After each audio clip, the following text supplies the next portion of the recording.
Les entretiens des patriotes. Bonjour à tous, heureux de vous retrouver. Brigitte Macron, sa maison du Touquet, vendue 3,6 millions d'euros.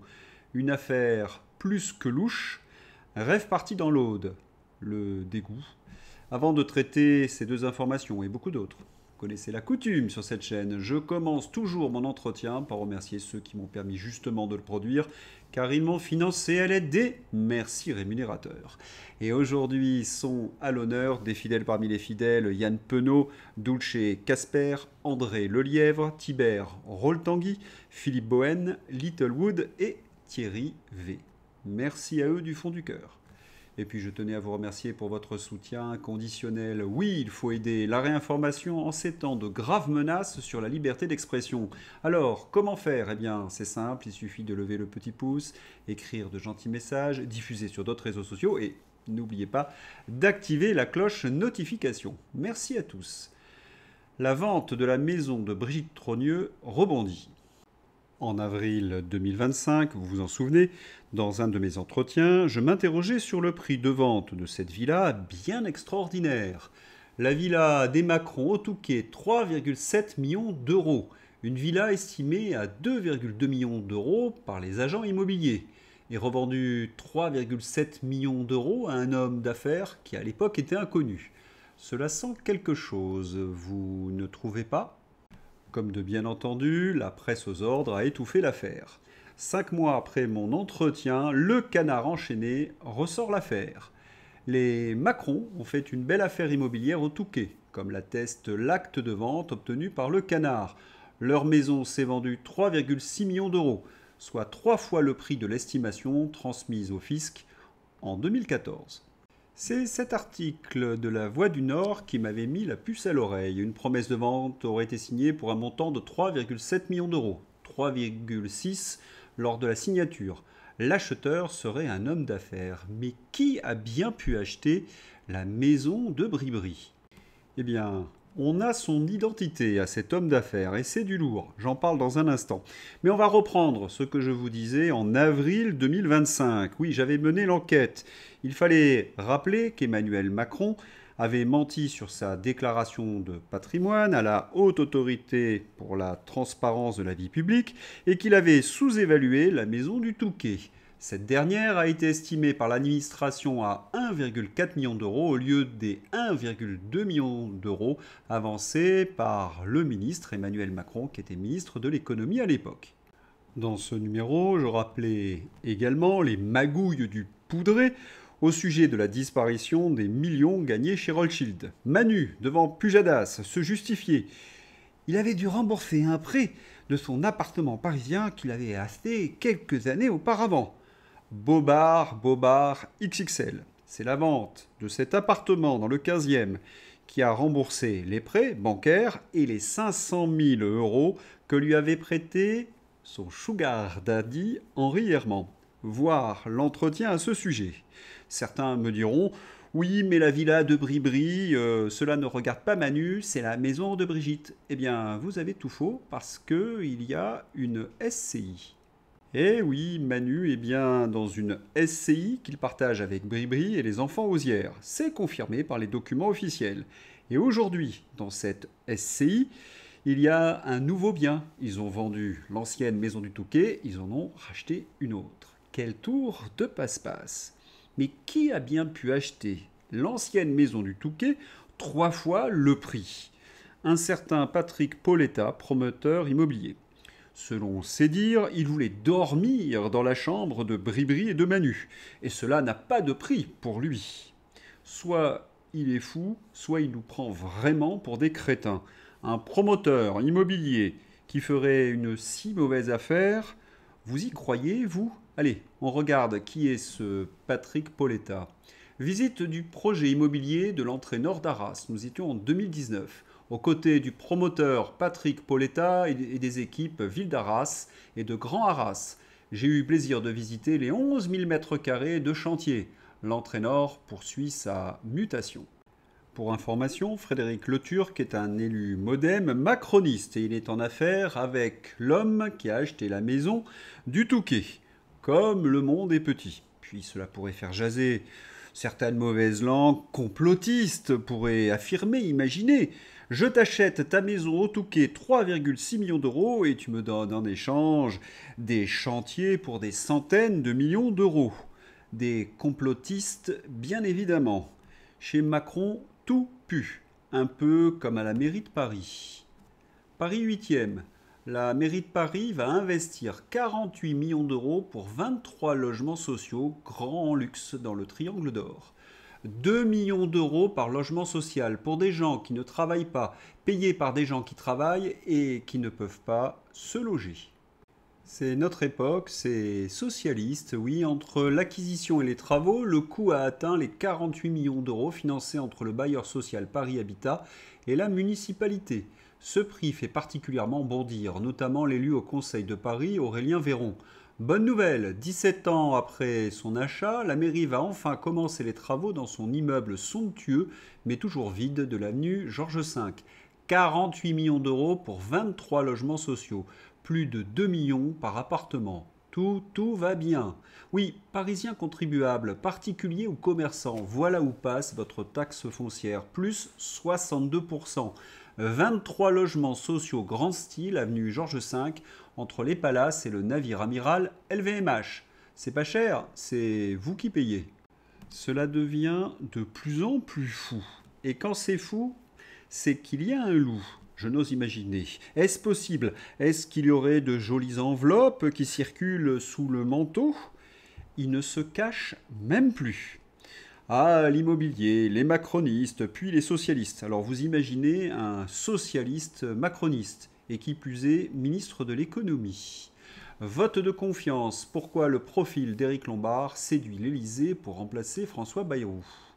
Vous n'en voulez plus? Eh bien, vous les aurez quand même.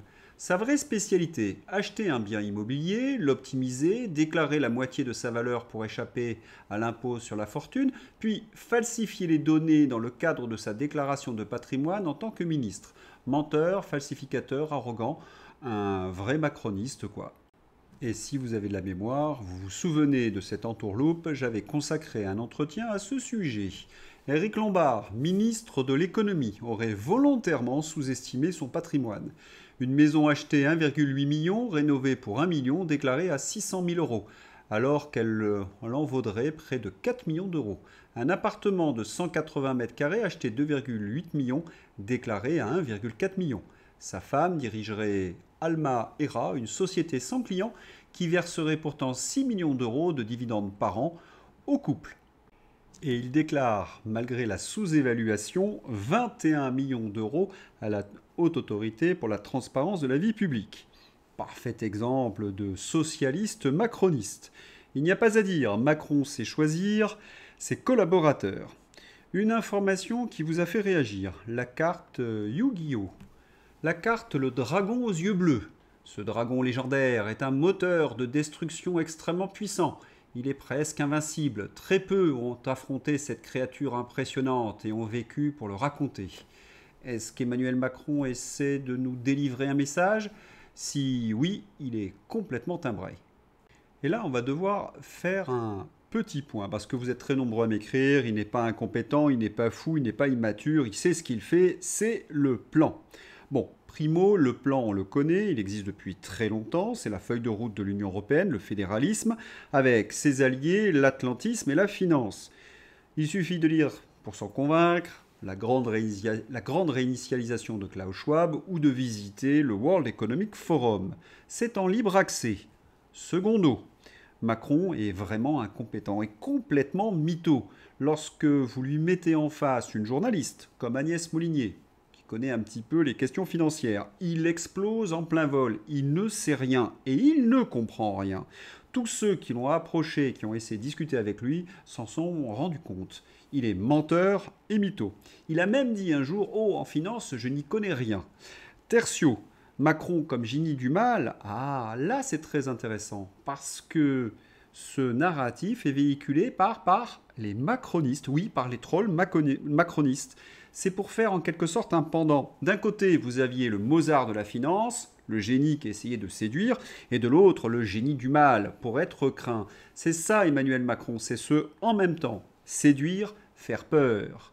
Rappelez-vous, Il y a exactement 11 ans, le 26 août 2014, Le Poudré était surnommé le Mozart de la finance. Il nous était vendu par la presse comme le Mozart de la finance. Il était nommé pour cela ministre de l'économie. La dette française était de 2000 milliards d'euros. Elle est aujourd'hui de 3350 milliards d'euros. Un génie. Et oui, chez Macron, tout est en toc. Mais en même temps, Le Poudré travaille son image de génie du mal. Il nous parle de transcendance. Il annonce la bête de l'événement.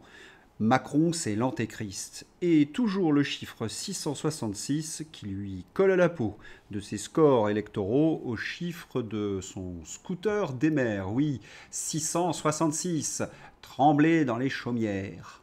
Et c'est ainsi que les communicants qui entourent Emmanuel Macron usent et abusent de ces ficelles pour contrôler les esprits. L'objectif, c'est créer des superstitions dans le camp patriote, dans le peuple. N'oubliez pas que Macron veut être craint.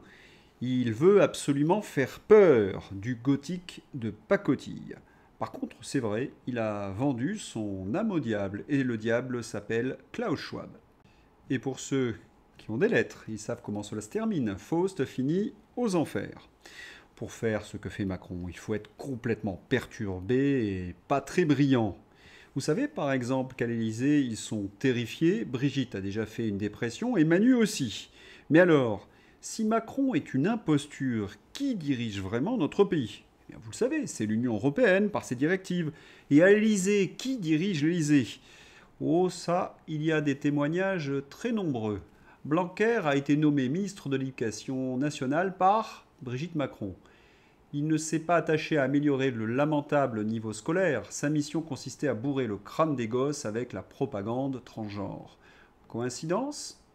Et s'il n'y avait que Blanquer, c'est elle qui a choisi Édouard Philippe, en conciliabule avec Olivier Duhamel, vous vous en souvenez? Et de très nombreux conseillers affirment que c'est Bribri qui tranche les questions difficiles. Alors oui, à l'Élysée, c'est elle qui porte la culotte. Êtes-vous étonné? Macron, génie du mal ou Macron, Mozart de la finance, ce sont les deux faces d'une même pièce de com. Budget, le taux d'intérêt de la dette française à 30 ans dépasse 4,50%, une première depuis 2011. C'est une information capitale. Primo, cela signifie une aggravation de nos déficits. Nous allons emprunter bien plus cher l'argent sur les marchés financiers. Secondo, cette hausse s'explique par le fait que les marchés financiers ont anticipé la chute de François Bayrou. Cela va sacrément turbuler, avec une dégradation probable de la note de la France. Tertio, la Macronie est en panique. D'abord, elle envoie des émissaires comme Bruno Le Maire, je vous le révélais hier, pour tenter de rassurer les acteurs financiers. Ensuite, toujours dans ce en même temps, elle essaie de se défausser de la dégradation de la note de la France sur la chute de Bayrou. Ce ne serait pas la faute des macronistes, mais des Français. Macron, plus aucune crédibilité. Et comme je vous l'annonçais hier, il y aurait un Premier ministre techno. Éric Lombard, donc. Flash, le profil d'Éric Lombard séduit l'Élysée pour remplacer François Bayrou. Les trois raisons. Lien privilégié avec le Parti socialiste, c'est un ami de François Hollande et d'Olivier Faure, ancien membre du Parti socialiste. Il y a 20 ans, ils parlent leur langue, selon un ministre. Continuité économique, défend une ligne pro-business, s'oppose à l'ISF et à la suspension des retraites, mais accepte la taxation des riches, profil recherché par Le Poudré. Négociateur expérimenté, a mené avec succès les négociations budgétaires récentes, démontrant sa capacité à faire adopter des textes difficiles par l'Assemblée. Pour résumer les 3 points simplement, Lombard va continuer la politique de destruction de notre pays. Pensez, c'est un macroniste, socialiste, européiste, spécialiste de l'immobilier. Et pour l'aider, l'herpès. La carte Yu-Gi-Oh de Macron, l'herpès, l'infection et l'RPS. On ne peut pas faire pire que ces deux-là. La destruction de la France, la retraite à 64 ans, les gilets jaunes, la corruption, toutes les magouilles d'Emmanuel Macron, eh bien, Olivier Faure se précipite. La submersion migratoire, la destruction de nos racines chrétiennes, Retailleau se précipite. Retailleau emprunte le discours du Rassemblement national, mais s'allie avec les socialistes. Mais quelle traîtrise! Et tout cela parce qu'Emmanuel Macron supplie. Alerte info, Macron appelle le gouvernement à travailler avec les socialistes. Et pour cela, il suffit de les siffler. Allez, Olivier Faure! Et il dit à la disposition d'Emmanuel Macron pour discuter des conditions d'une entrée au gouvernement. Un socialiste, c'est ça. Le gouvernement n'est pas encore tombé, qu'il discute des places à prendre. Et le tout avec un humour glauque. Olivier Faure se reconvertit dans l'humour. C'est un mythe de dire que la gauche ne sait pas gérer. Quand elle est au gouvernement, le déficit baisse. Total de la hausse de la dette sous la gauche. Plus 938 milliards d'euros. Et des lois qui assassinent notre compétitivité comme les 35 heures. Afuera. Est à noter que les socialistes, les militants socialistes, ne veulent surtout pas collaborer avec Emmanuel Macron. Pourquoi les dirigeants, donc, se jettent dans les jupes du poudré? Eh bien, c'est simple. Ils ont peur, ils paniquent, ils craignent les élections, ils craignent la démocratie. S'il y a une dissolution, je pense perdre mon siège. La peur d'une dissolution paralyse la gauche et les macronistes. Et il y a de quoi. Les sondages ne sont pas très favorables aux macronistes et aux socialistes. Rassemblement national UDR, 33%. Le nouveau Front populaire, 25%. Ensemble, le parti d'Emmanuel Macron, 15%. Et ce score, tout le monde le sait, est gonflé. Les LR, 13%. Les divers gauches, 5%. La dissolution de l'Assemblée nationale coïnciderait avec la dissolution de la Macronie des socialistes. Vous comprenez mieux pourquoi ils s'accrochent tous au basque d'Emmanuel Macron. Oui, ils en sont tous conscients, à tel point que certains, chez les LR, veulent couper les amarres avec les macronistes. Sans décision de nature à sauver ce pays, les Français iront chercher à l'Élysée le président de la République, avertit Jean-François Copé. Il demande une dissolution de l'Assemblée nationale. Copé dit qu'il faut aller chercher Macron à l'Élysée. Que lui arrive-t-il? Ceci dit, n'oubliez jamais que c'est Macron lui-même qui avait donné le mode d'emploi, qu'il vienne me chercher, qu'il se méfie. Détail encore plus cocasse, Sarkozy appelle à la dissolution de l'Assemblée nationale tout en soutenant Emmanuel Macron. Dans le camp macroniste, on tente des ripostes. Leurs armes, toujours les mêmes. La peur, encore la peur. C'est devenu débile et un peu fatigant. Panier, nul à chier. Bilan climatique de l'été 2025. Nous ne devons pas avoir peur d'entrer dans un monde d'écologie de guerre, déclare Agnès Pannier-Runacher. Ah, le narratif de la guerre. Guerre au Covid, guerre à Poutine, guerre au réchauffement climatique. La première victime de la guerre, c'est la vérité. La deuxième, c'est la liberté. Guerre, guerre, guerre. Oui, il s'agit de terroriser les masses. Grosse colère de Nicolas Dupont-Aignan. Von der Leyen, en Lituanie aujourd'hui, a clairement annoncé qu'il y avait des plans très précis pour le déploiement de dizaines de milliers de soldats des différentes nations européennes en Ukraine.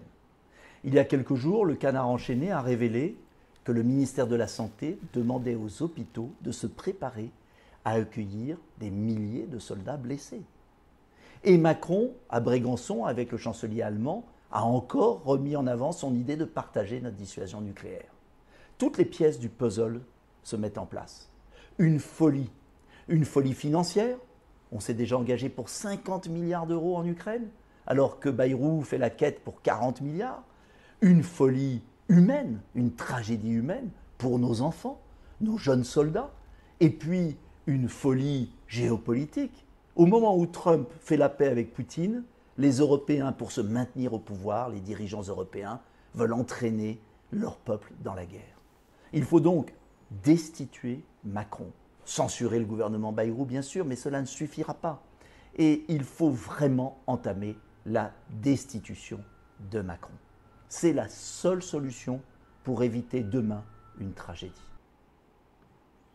La guerre, la guerre. Ils n'ont plus que cette grosse ficelle à se raccrocher. Troupes au sol en Ukraine, nous sommes prêts, communique ce soir l'Élysée. Macron reçoit Pustula, Zelensky, Merz et tous les dingues de guerre jeudi à Paris. Il a besoin de la guerre pour rester au pouvoir, pour un éventuel article 16, les pleins pouvoirs. Et l'Union européenne veut sa guerre pour avoir son armée. quitte à inventer des fausses attaques, comme l'histoire bidon du GPS dans l'avion de Pustula. Qui arrêtera ces fous? Qui arrêtera la guerre? On se mobilise à fond ce samedi 9 septembre, Paris, 14 h au Port-Royal. Oui, la paix et le Frexit. La guerre, même refrain à l'OTAN, chez Mark Rutte. Le secrétaire général de l'OTAN, Mark Rutte, annonce que Nicolas, Helmut et Giuseppe doivent déjà 2 milliards de dollars à Washington pour des armes transférées au régime de Kiev. C'est pour cela que Nicolas va travailler 2 jours de plus et que ses parents vont voir leur retraite diminuer. On attend avec impatience la réaction de Marine Le Pen et de Bardella. Mais je dois vous confier quelque chose. Je ne crois pas un instant que l'Europe va déclarer la guerre à la Russie. Il s'agit d'autre chose, une autre guerre. Un premier indice. Vladimir Poutine ne s'oppose pas à ce que ce qui va rester d'Ukraine entre dans l'Union européenne. Vu les conséquences prévisibles pour l'Union européenne, c'est logique. Bonne nouvelle, Poutine a déclaré qu'il n'est pas contre l'adhésion de l'Ukraine à l'Union européenne. Je crois même que ça l'arrange, vu que l'Union européenne est devenue un trou à rats sans croissance, gangréné par le wokisme, l'immigration et la lutte débile contre le réchauffement climatique. Je vais aller même plus loin. Cette Ukraine qui va entrer dans l'Union européenne va être ingérable au niveau de la sécurité. Oui, on va avoir besoin d'envoyer des troupes pour ramener le calme. Pourquoi? Un début de réponse avec cette affaire. Le suspect, identifié comme le meurtrier de l'ancien président de la Rada ukrainienne et fondateur du parti extrémiste Svoboda, Paroubi, serait Mikhail Selznikov, un père de famille ukrainien, désespéré par la mort de son fils sur le front de l'Est. Il a déclaré avoir tué Paroubi pour punir les dirigeants ukrainiens qu'il tient responsables de la mort de son fils au combat. Il a exprimé sa colère envers le gouvernement ukrainien qu'il accuse d'avoir envoyé inutilement son fils à la mort. Je crains que cela ne soit que le début. Dans 5 ans, les types qui ont encouragé cette effroyable boucherie fratricide raseront les murs en Ukraine. À moins qu'ils soient protégés par des bataillons de l'OTAN, qu'en pensez-vous? Quant à Vladimir Poutine, il triomphe en Chine. L'Union européenne est hystérique et c'est bon signe. Le Premier ministre slovaque, Robert Fico, qui a failli être tué par balle par un militant pro-Union européenne et pro-OTAN en mai 2024, vient en effet d'annoncer qu'il se rendait en Chine, là où plus de 20 dirigeants mondiaux, Inde, Chine, Russie, Égypte, Malaisie, Turquie, etc., sont réunis, rassemblant des milliards d'individus. Et cela rend hystérique l'Union européenne et l'opposition européiste dans son pays, qui lui demande de ne pas y aller. Fico a pourtant raison. C'est là que tout se joue. Et la France devrait évidemment y être, car le vieux monde de Bruxelles est en train d'agoniser sur le chemin d'une mort inévitable. La France, puissance mondiale, maritime, ultra-maritime, doit prendre au plus vite toute sa place dans le nouveau monde multipolaire et sortir de sa sotte soumission à un ordre euro-mondialiste, archaïque, belliciste, de plus en plus pauvre, corrompu et idiot. Pour ça, sortir de l'Union européenne, sortir de l'OTAN, être la France libre qui rayonne. Vive la France, vive le Frexit. Et nous gagnerons. Vous savez pourquoi? Parce que l'Union européenne, les européistes, la Grande-Bretagne rament contre le sens de l'histoire. Tenez, chez nos amis anglais, Nigel Farage défend les Anglais. La liberté d'expression est menacée en Grande-Bretagne. J'évoque l'incident demain au Capitole. C'est exactement la même situation sur le vieux continent.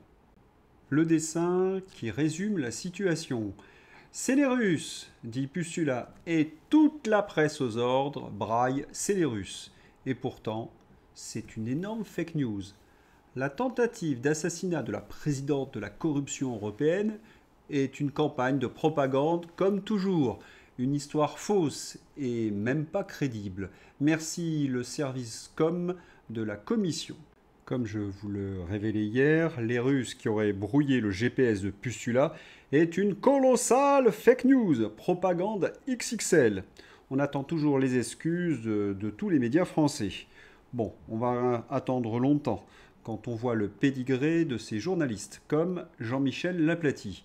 Jean-Michel Laplaty est-il obsédé par Sonia Mabrouk? Jean-Michel Laplaty a en effet agressé une fois de plus Sonia Mabrouk. Il était très en colère. Depuis quand une journaliste doit poser des questions gênantes à François Bayrou? Depuis quand une journaliste a de l'honneur et de la probité? Si Sonia Mabrouk continue ainsi, elle va décrédibiliser les journalistes aux ordres. Comment on va manger, nous, si on ne peut plus tapiner avec Macron et le pouvoir? Étonnant, non? Pour le journaliste Jean-Michel Laplaty, Sonia Mabrouk est une militante qui était venue face à François Bayrou avec la liste de courses CNews. J'ai détesté. Ce que je vous ai dit il y a un instant est la traduction de ce vomi de Jean-Michel Laplaty. Ah, la France! Où voit-on ça ailleurs qu'en France? La famille Duhamel truste les postes médiatiques en vue. Léa Salamé, compagne de l'agent d'influence américain candidat à la présidentielle Glu-Glu, présente le journal 20h de France 2. La belle-fille de François Hollande présente BFM Grand Soir. Après la polémique autour de la nomination de Léa Salamé, en couple avec Raphaël Glu-Glu, au journal de France 2, nouvelle polémique concernant BFM TV. Cette fois, la belle-fille de François Hollande rejoint la chaîne pour y présenter BFM Grand Soir. Mais là, Jean-Michel Laplaty trouve ces nominations tout à fait normales. Étonnant, non? La femme de Glu-Glu présente le journal de France 2. La femme du fils Hollande présente le journal sur BFM. Je me demande, il faut épouser qui pour présenter le 20h de TF1? Olivier Faure, Louis Sarkozy? Je rassure Amélie, cela ne peut pas durer très longtemps. Le journal présenté par Léa Salamé, c'est déjà un naufrage. Avez-vous été convaincu par la première de Léa Salamé au 20h de France 2? Non, 71%. Léa Salamé, la seconde épouse du PS Glu-Glu, jugée pas convaincante. Qui l'eût cru? Sans transition, la rave party qui scandalise. Il y a des gens ici qui ont tout perdu, leur grange, leur vigne. Il y a même une dame qui est décédée dans le village d'à côté. Et eux, ils viennent faire la fête et danser sur nos cendres. Mais je trouve cela abominable. Gilles Goujon, chef étoilé, à propos de la rave party organisée dans l'Aude. Oui, là où il y a eu des incendies, eh bien, une rave party s'est tenue sur ces terres brûlées. Excédés, les viticulteurs locaux sont intervenus eux-mêmes pour déloger les fêtards, mais sans succès. Rêve parti sur le massif incendié dans l'Aude, la teuf de la Honde, Christophe Ténat, maire de Fonjoncouze, au 32-16. Il reste encore 1500 teufeurs. Ils ont tenté de retourner les véhicules de la gendarmerie et les gendarmes ont préféré les laisser passer. Dans l'Aude, quelques 2000 personnes bravent l'interdiction et se rassemblent pour une rave party sur les lieux de l'incendie. Ce n'est pas comme si la Légion stationnait à Castelnaudary, le 3e RPIMA à Carcassonne, ou si un ou deux largages en Canadair ou l'intervention de camions canot à eau des forces de l'ordre, comme au bon vieux temps des Gilets jaunes bien sûr, et pour rester dans la prévention gouvernementale des risques d'incendie. Vous pouvez mettre un terme à cette rave party de l'obscène. Mais il est vrai que l'ensemble de ces éventuelles options n'aurait aucune prise sur le phénomène du siècle, que représente le crétinisme profond se propageant à l'allure d'un virus sur une population zombifiée. En gros, plus de 2000 mous du bulbe et camés en tout genre, accompagnés de leurs dealers préférés, ont teufé sur les ruines de 17 000 hectares de garrigues, de vignobles, de cultures incendiées, sans compter les pertes en maisons, en locaux professionnels, en vie humaine et animaux carbonisés. Une idée. Frappons ces débiles au portefeuille avant de commencer à rembourser les frais occasionnés par ces incendies cataclysmiques. À gauche, on défend les fêtards. Certains journalistes osent affirmer « Mais ces jeunes ne font rien de mal ». Pardon, outre l'obscénité de la démarche dont je viens de parler, ces rave parties sont des hypermarchés de produits interdits. Oui, des saletés de stupéfiants en gros. Et vous défendez les dealers? C'est cela votre modèle? Richard Millet. Personnellement, pour moi, j'y vois une décadence absolue, non seulement de l'idée de fête, qui est noble en elle-même, mais aussi de la civilisation. Parce que qu'est-ce que ça veut dire d'être 3000 ou 4000 abrutis d'alcool, etc., tout ce que vous voulez, pendant 4 jours? Qu'est-ce que c'est que cette espèce de transe collective où est la civilisation là-dedans? Une certitude, l'abrutissement est une valeur de gauche. L'horreur et encore l'horreur. Saint-Denis, un ambulancier écroué après avoir tenté d'agresser sexuellement une religieuse de 88 ans. Mais c'est quel type d'ambulancier? Attaque au couteau à Marseille, l'AFP. Sa dépêche est reprise par l'ensemble de la presse, mais omet de préciser que l'assaillant a hurlé des slogans fanatiques lors de l'attaque. Les policiers ont abattu le terroriste. On espère qu'ils seront décorés. Allez, c'est l'heure d'ouvrir la page fantaisie avec la punchline de Maître Collard. Gilbert Collard se paie le président Macron sur CNews. C'est un enfant, un prépubère de la politique. La Constitution a été faite pour Alexandre et on a Lilliput. C'est bien dit. Marlène Schiappa, objet de moquerie. Le Parisien. Rentrer dans le moule, c'est l'ambition d'une tarte. Marlène Schiappa participe à la 5e saison des Traîtres, ce soir sur M6. L'ex-ministre assume cette incursion dans le divertissement, mettant notamment en avant son expérience politique. Boire à tous les robinets, c'est l'ambition d'une cruche. Bien vu, juste milieu. Pédiavenir. Attention, Gérard Larcher a mangé François Bayrou. Vladimir Poutine brouille le GPS de Pustula. Et oui, ils utilisent des vieilles machines à laver. Tout aussi insolite, la photographie du papa de Léa Salamé qui embrasse l'employeur de Léa Salamé. Mon Panthéon est décousu, il y a peut-être une solution pour Elisabeth Borne. Redonnons au Panthéon son nom initial d'église Sainte-Geneviève afin de la féminiser comme le souhaite Madame Borne. Dans la rubrique « Ils n'ont honte de rien », Prisca Thévenot, avec Gabriel Attal, le parti Renaissance et les députés ensemble, nous avons un seul cap, construire des solutions pour aujourd'hui sans tomber dans les discours de fatalité. Mais comment sont faits ces individus qui ont tout détruit et qui nous expliquent qu'ils ont des solutions sans tomber dans le discours de fatalité ? N'importe qui, saint d'esprit, qui irait se cacher de honte et de remords. Qu'ont-ils d'humain à part l'apparence? Voilà, c'est tout pour aujourd'hui. N'oubliez pas, si vous ne l'avez pas déjà fait, de signer la pétition pour destituer Macron. Je vous souhaite une excellente journée. À bientôt. Au revoir.